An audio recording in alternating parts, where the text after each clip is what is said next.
మొన్న అమరావతిలో $1 బిలియన్ అంటే 8,300 కోట్ల పైన పెట్టుబడితో అభివృద్ధి చేస్తున్న అమరావతి క్వాంటమ్ వ్యాలీ ప్రాజెక్టులో ఎస్ఆర్ఎం ఆంధ్రప్రదేశ్ అనే ఒక నూతన ప్రైవేటు విశ్వవిద్యాలయాన్ని ప్రభుత్వం తన వ్యవస్థాపక భాగస్వామిని చేసింది.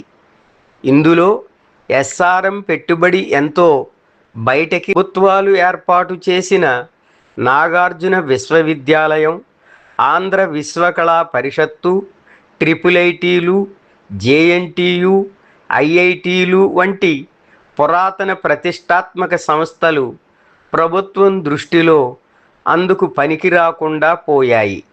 నిన్న అనగా తేదీ 27/4/26న విశ్వకళా పరిషత్ శతాబ్ది వేడుకలలో ఆంధ్ర విశ్వకళా పరిషత్తును భారత్లోని మొదటి 5 విశ్వవిద్యాలయాలలో ఒకటి కావాలని ముఖ్యమంత్రి శ్రీ నారా చంద్రబాబు నాయుడు ఆకాంక్షించారని వార్త.